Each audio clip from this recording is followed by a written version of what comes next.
أعوذ بالله من الشيطان الرجيم بسم الله الرحمن الرحيم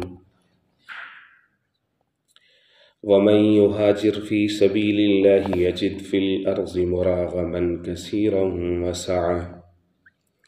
ومن يخرج من بيته مهاجرا إلى الله ورسوله ثم يدركه الموت فقد وقع أجره على الله وكان الله غفورا رحيما آمنت بالله صدق الله العظيم۔ میرے انتہائی واجب الاحترام قابل صد احترام بزرگوں بھائی اور نوجوان ساتھیوں، آج کے درس میں قرآن مجید فرقان حمید کی سورہ نمبر 4 سورۃ النساء کی ایک آیت مبارکہ آیت نمبر 100 یہ شامل ہے۔ اس آیت مبارکہ میں اور اس سے قبل 3 آیات مبارکہ آیت نمبر 97، 98 اور 99، ان آیات مبارکہ میں اللہ جل شانہ و عم والہ نے ہجرت کے فضائل بیان فرمائے ہیں۔ ہجرت کس کو کہتے ہیں اس کو سمجھنا ضروری ہے۔ ہجرت کا لفظی معنی تو ہوتا ہے ترک کرنا، چھوڑ دینا، اور عمومی طور پر جو عام معنی مراد لیا جاتا ہے ہجرت سے وہ یہ لیا جاتا ہے کہ اپنا وطن چھوڑ کر کے ایک جگہ سے چھوڑ کر کے دوسری جگہ منتقل ہو جائیں۔ شرعی اصطلاح میں ہجرت سے مراد یہ ہوتا ہے، صاحب روح المعانی نے لکھا ہے کہ ہجرت سے مراد یہ ہے کہ انسان دارالکفر سے یا دارالحرب سے ہجرت کر کے دارالاسلام میں آ جائے تاکہ اپنے دین اور ایمان کو تحفظ بھی دے سکے اور دین اسلام کے تقاضوں کے اوپر آزادی سے عمل کر سکے۔ اور یقیناً یہ بہت بڑا عمل ہے، اور ابتدائی اسلام کے اندر یعنی آقا کریم علیہ السلام کی ہجرت کے بعد سے جو ہجرت فرض کی گئی تھی وہ یہی تھی۔ دارالحرب میں چونکہ دین اور ایمان کو محفوظ رکھنا ممکن نہیں تھا، دین اسلام کے تقاضوں پر حقائق پر چلنا مشکل تھا، تو اس لیے فرمایا گیا کہ بھئی جو جہاں پر بھی ہے وہ ہجرت کر کے مدینہ منورہ پہنچے۔ اسی طرح سے صاحب مرقات نے یہ لکھا ہے کہ ہجرت سے مراد یہ ہے کہ انسان دینی تقاضوں کی خاطر یا دینی ضروریات کی خاطر انسان ایک جگہ سے دوسری جگہ منتقل ہو جائے۔ دونوں میں فرق یہ ہے کہ جو پہلی تعریف ہے صاحب روح المعانی کی، تو وہاں سے مراد یہ ہے کہ خاص دارالحرب سے دارالاسلام ہجرت کرنا ضروری ہے اس ثواب کو پہنچنے کے لیے، جبکہ جو صاحب مرقات ہیں وہ یہ کہنا چاہ رہے ہیں کہ دینی ضروریات کے لیے انسان اگر ایک جگہ سے دوسری جگہ منتقل ہوتا ہے تو یہ چاہے دارالاسلام کے اندر ایک شخص یہ سمجھتا ہے کہ میری صلاحیتوں سے فلاں علاقے یا فلاں قبیلے میں صحیح معنی میں دین کی تشریح کا کام کر سکتا ہوں، دین اسلام کی خدمت کر سکتا ہوں، تو وہ شخص جو اپنی جگہ چھوڑ کر کے دوسری جگہ منتقل ہوتا ہے تو دین اسلام کی خدمت کے لیے جا رہا ہے، تو اس کو بھی ہجرت کا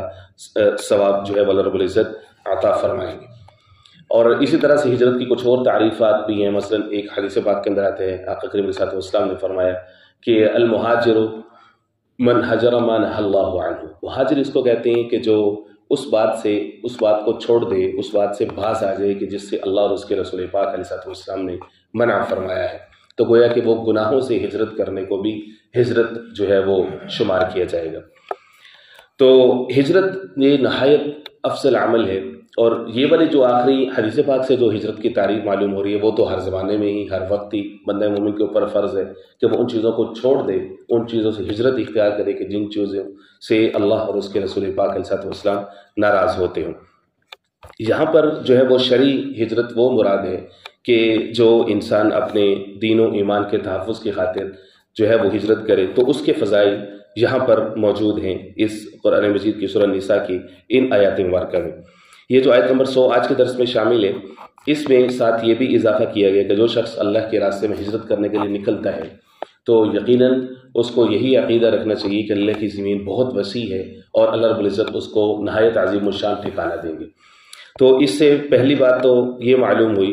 کہ انسان کبھی بھی اپنے آپ کو اس طرح سے پابند یا قید کر کے یا مجبور نہیں سمجھے، بلکہ وہ یہ سمجھے کہ اللہ کی ذات کے قبضہ میں ہے ساری زمین، اگر میرے لیے یہاں پر ممکن نہیں، مشکل ہے، تو میں کہیں اور ہجرت کر جاتا ہوں۔ اور اس کے ساتھ یہ فرمایا وَمَن يَخْرُجْ مِن بَيْتِهِ مُهَاجِرًا إِلَى اللَّهِ وَرَسُولِهِ۔ بعض ایسا ہوتا ہے کہ انسان ہجرت کرتا ہے لیکن جو ہے وہ دوسری جگہ پہ جا کر کے بظاہر جو ہے وہ کامیاب نہیں ہو پاتا اور اس کی موت کا سبب بن جاتا ہے ایک جگہ سے دوسری جگہ جانا۔ فرمایا کہ اس میں یاد رکھیں کہ جو شخص اپنے گھر سے نکلا مہاجرن الی اللہ و رسولہ، اللہ اور اس کے رسول کی طرف ہجرت کرنا اس کا مقصد تھا۔ اللہ اور اس کے رسول کی طرف سے مراد یہ ہے کہ اللہ اور اس کے رسول کی رضا کی خاطر یا دین اسلام کے تقاضوں پر عمل کرنے کی خاطر جو ہے وہ اس نے ہجرت اختیار کی۔ ثم یدرکہ الموت، پھر اس کو موت آ گئی، فقط وقع اجرہ علی اللہ، تو اس کا اجر اللہ کے ذمے واقع ہو گیا، اللہ رب العزت اس کی ہجرت کو قبول فرمائیں گے۔ کچھ واقعات بھی ہوئے جو اس آیت مبارکہ کے شان نزول کا سبب بنے۔ مفسرین کرام رحمہ اللہ نے لکھا ہے کہ عبداللہ بن حزام رضی اللہ تعالیٰ عنہ ایک صحابی ہیں، جب جو ہے وہ پہلی ہجرت جو ہوئی تھی حبشہ کی طرف، تو انہوں نے حبشہ کی طرف جو ہے وہ راہ سفر اختیار کیا، لیکن راستے میں ان کو سانپ نے ڈس لیا۔ جب آقا کریم علیہ السلام کو اس واقعے کا پتہ چلا تو حضور پاک علیہ السلام نے ان کو دعا بھی دی کہ اہل خانہ کو بشارت بھی دی، چونکہ وہ اللہ اور اس کے رسول کی خاطر ہجرت کر رہے تھے، مکہ کے لوگوں سے بچ کے جا رہے تھے کہ کہیں پہ جا کر کے آزادی سے دین اسلام کے تقاضوں پر عمل کر سکیں، تو اس لیے ان کی ہجرت اللہ اور اس کے رسول کی خاطر تھی، وہ فرمایا کہ قبول ہو گئی۔ اسی طرح سے جب حضور پاک علیہ السلام ہجرت کر کے مدینہ منورہ آ گئے تو اب مکہ مکرمہ کے مسلمانوں پر فرض ہو گیا کہ اور دیگر جس بھی جگہ پر کوئی مسلمان رہتا تھا کہ بھئی وہاں سے نکل کر کے مدینہ میں ہے، لیکن استثناء دے دیا گیا تھا، یہ جو پچھلی آیات کے اندر موجود ہے کہ مرد، عورتیں اور بچے کہ جن کے پاس کوئی وسیلہ نہیں ہے، ذریعہ نہیں ہے، سفر کی طاقت نہیں رکھتے یا ویسے معذور ہیں یا ان کو کوئی اور مسئلہ ہے یا وہ قید میں ہیں یا کسی بھی وجہ سے وہ ہجرت نہیں کر سکتے، شرعی عذر موجود ہے، تو فرمایا کہ اللہ رب العزت ان کو معاف فرما دیں گے۔ تو ایک صحابی تھے جندب بن زمرہ رضی اللہ تعالیٰ عنہ، وہ مسلمان ہو چکے تھے، تو وہ نابینا تھے، ظاہر ہے کہ یہ ایک عذر ہے، وہ سفر نہیں کر سکتے تھے، ہجرت نہیں کر سکتے تھے، لیکن جس وقت یہ آیت نازل ہوئی، آیت نمبر 100، کہ جس میں یہ فرمایا گیا کہ اگر کسی شخص کو موت بھی آ جائے اس سفر میں، سفر ہجرت میں، تو اللہ رب العزت اس کی قربانی کو قبول فرما لیں گے۔ تو جس وقت جو ہے وہ ایک صحابی کے پاس یہ آیت لکھی ہوئی تھی، انہوں نے جا کر کے اس کو پیش کی، ان کو سامنے رکھی کہ اس آیت میں اللہ رب العزت نے خوشخبری سنائی ہے کہ اللہ اور اس کے رسول کی طرف بظاہر پہنچ نہ بھی سکے، اس نیت سے مکہ سے نکل جائیں تو اللہ رب العزت اس کی قربانی کو قبول فرمائیں گے۔ انہوں نے کہا کہ میں تو ایک رات بھی اب جو ہے وہ مکہ میں ٹھہروں گا نہیں، مجھے فوری طور پر مدینہ منورہ کی طرف روانہ ہونا ہے۔ تو ان کے جو بیٹے تھے انہوں نے ان کو جو ہے وہ پالان کے اوپر ڈالا اور ان کو جو ہے وہ اس سفر پر ڈال دیا، تو راستے میں جو ہے وہ ان کا انتقال ہو گیا۔ جس وقت ان کا انتقال ہو رہا تھا تو اس وقت وہ بلند آواز سے اپنے بائیں ہاتھ سے اپنے دائیں ہاتھ کو پکڑ کر کے آسمان کی طرف لہرا رہے تھے اور اللہ رب العزت سے بات کر رہے تھے کہ اللہ یہ ہاتھ تیرے لیے ہے اور یہ میرا ہاتھ ہے یہ تیرے رسول پاک علیہ السلام کے لیے ہے، میں اپنے دونوں ہاتھ آپ کے پناہ میں دیتا ہوں اور آپ سے جو ہے وہ بیعت کرتا ہوں کہ جن چیزوں پر آپ کے محبوب نبی کریم علیہ السلام لوگوں سے بیعت لیتے ہیں، اہل ایمان سے بیعت لیتے ہیں، اے اللہ میری اس بیعت کو اور اس وعدے کو قبول فرما۔ یہ جملے کہے اور ادھر سے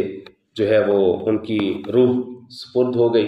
اور ادھر سے آقا کریم علیہ السلام کو جب اس بات کی خبر پہنچی تو حضور پاک علیہ السلام نے ان کو خوشخبری بھی سنائی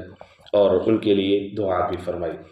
تو گویا کہ اس آیت کا مصداق ایسے صحابی ہو گئے۔ بعض دفعہ جو آیات مبارکہ ہے ان کے اندر جو حکم ہوتا ہے وہ تو کسی خاص واقعے کے تناظر میں ہوتا ہے، لیکن اس سے نکلنے والے جو دیگر مسائل ہوتے ہیں یا اس کے اندر جو عمل کا جو اجر موجود ہوتا ہے وہ تا قیامت آنے والے جتنے بھی اہل ایمان ہیں جو بھی وہ عمل کرتے ہیں تو یقیناً وہ سارے ہی اس کے مستحق ہوتے ہیں۔ تو اس لیے یہاں پر جو قاعدہ ہے وہ عام رہے گا کہ جو شخص اللہ اور اس کے رسول کی خاطر ہجرت کرتا ہے، اب یہاں پر یہ شرط یہ لگائی کہ جو اللہ اور اس کے رسول کی خاطر ہجرت کرے، اور اگر اس کے ساتھ ہم وہ حدیث مبارکہ بھی ملا لیں جو کہ صحاح کے اندر حدیث پاک ہے جس میں فرمایا انما الاعمال بالنیات، بے شک اعمال کا دار و مدار نیتوں کے اوپر ہے۔ ایک شخص کہ جس کو مہاجر ام قیس کہا جاتا تھا، اس نے ایک عورت کی خاطر ہجرت کی، یعنی وہ مکہ سے مدینہ آیا جہاں جوکھوں کا سفر ہے، وہ اس نے کیا فقط ایک عورت کی خاطر کہ میرا اس کے ساتھ نکاح ہو جائے۔ جب پتہ چلا حضور پاک علیہ السلام کو تو فرمایا کہ انما الاعمال بالنیات، لوگوں یاد رکھو کہ اعمال کا دارمدار نیتوں کے اوپر ہے۔ من کان ہجرتہ الی اللہ ورسولہ، جس کی ہجرت اللہ اور اس کے رسول کی خاطر ہوگی، فہجرتہ الی اللہ ورسولہ، تو اللہ اور اس کے رسول کے ذمے ہے اس کا اجر دینا اس کی ہجرت۔ ومن کانت ہجرتہ الی دنیا، جس کی ہجرت دنیا کے مفاد کی خاطر ہو اور دنیا کے معاش کی خاطر ہو، سیٹلمنٹ کی خاطر ہو، اور فرمایا کہ یا کسی عورت کی خاطر ہو کہ وہ اس کو حاصل کرے یا اس سے نکاح کرے، فہجرتہ الی ما ہاجر الیہ، تو اس کی ہجرت اسی کی طرف ہے جس کی طرف اس نے ہجرت کی، یعنی اللہ اور اس کے رسول اس کے ذمہ دار نہیں، کیونکہ اس نے قربانی دنیا کی خاطر دی ہے۔ اب اسی طرح سے جو ہجرتیں دنیا بھر میں جو بڑی بڑی ہجرتیں ہوئی ہیں انسانی تاریخ میں، ایک تو وہ ہجرت تھی بہت بڑی جو مکہ سے مدینہ منورہ ہوئی تھی، حضور پاک علیہ الصلوۃ والسلام اور ان کے ساتھیوں نے کی تھی۔ اسی طرح یہاں پر سب کانٹیننٹ میں جب پارٹیشن ہوئی ہے، تقسیم ہوئی ہے، تو ہندوستان سے جو مسلمان یہاں پر ہجرت کر کے آئے ہیں پاکستان کے اس ٹیریٹری میں، یقیناً یہ بہت بڑی قربانی تھی کہ اپنے دین اور اپنے ایمان کے تحفظ کی خاطر، اپنا جو اسلامی اصول و قوانین ہیں ان کے نفاذ کی خاطر ہجرت کی تھی، تو وہ بہت بڑی قربانی تھی یقیناً۔ ہاں البتہ جن لوگوں نے وہاں سے فقط اس لیے ہجرت کی کہ وہاں پر جا کر کے اپنا معاش سیٹ کر لیں گے، تو معاش کی خاطر ہجرت قبول نہیں۔ دنیا میں یہاں پر لوگ جو ہیں وہ کوئی امریکہ جا رہا ہے، آسٹریلیا جا رہا ہے، یورپ جا رہا ہے، گلف جا رہا ہے، یہ ظاہر ہے کہ یہ بہت بڑا بظاہر جان جوکھوں کا کام ہوتا ہے، لوگ اس کے اوپر لاکھوں روپے لگاتے ہیں، لیکن یہ وہ والی ہجرت نہیں ہے، نہ اس کا وہ ثواب ملتا ہے۔ معاش کی خاطر دارالکفر کے اندر، دارالحرب کے اندر رہ جانا، یہ کئی ساری معصیتوں کا سبب ہے، کئی سارے فسادات کا سبب ہے۔ سب سے بڑا فساد انسان کو دینی نقصان کا خطرہ ہوتا ہے کہ وہاں پر دین اسلام کو وہ اس آزادی کے ساتھ پریکٹس نہیں کر سکتا جس طرح سے دارالاسلامی آزادی۔ یہ نہیں کہہ رہے ہم، نہ ہی یہ کہنا مقصود ہے کہ وہاں پر جو لوگ معاش کے لیے جاتے ہیں تو جانا حرام ہے یا ان کی وہاں پر معاش جو ہے وہ حرام ہے، حرمت کا فتویٰ نہیں۔ البتہ یہ ہے کہ دینی فسادات ہمیں روزمرہ کی باتوں میں ملتے ہیں۔ جو لوگ وہاں پر جاتے ہیں تو نہ وہ خود دین پر صحیح طریقے سے عمل کر سکتے ہیں، دینی تقاضوں پر عمل کرنا، نہ ہی اپنے بچوں کی اس معنی میں تربیت کر سکتے ہیں۔ ہزاروں واقعات ہیں وہاں پر جس طرح کی آزادی کی ترغیب دی جاتی ہے، تو خاص طور پر جو یہاں کا جو مسلمان ہیں وہ اپنے جوان بچوں اور بچیوں کو وہاں پر تربیت دینا وہ ایسے ہی ہے کہ جیسے اپنے ہاتھوں سے خودکشی کرنے کے مترادف ہے۔ تو اس لیے معاش کی خاطر ہجرت کرنا دارالحرب کی طرف یہ ناپسندیدہ ہے۔ بعض نے اس کو مکروہ تحریمی یا مکروہ تنزیہی تک بھی بعض نے لکھا ہے کہ تھوڑا کھا لیں، کم کما لیں، لیکن دارالاسلام میں رہیں جہاں پر آپ اسلام کے تقاضوں پر جو ہے وہ عمل کر سکیں۔ فرمایا کہ ہجرت وہی ہے کہ جو اللہ اور اس کے رسول کی خاطر ہو، نہ یہ کہ معاش کی خاطر۔ فرمایا وقت وقع اجر اللہ، جو بھی اللہ اور اس کے رسول کی خاطر ہجرت کرے گا اس کو موت آ جائے، فقط وقع اجرہ علی اللہ، اللہ کے ذمے ہے اس کا اجر، وکان اللہ غفور الرحیم، اور اللہ بخشنے والے رحم کرنے والا۔ بسم اللہ الرحمن اللہم صلی علی محمد النبی الأمی وعلی اصحابہ وبارک وسلم تسلیما کثیرا۔ اللہم نبر قلوبنا بالقرآن وزین اخلاق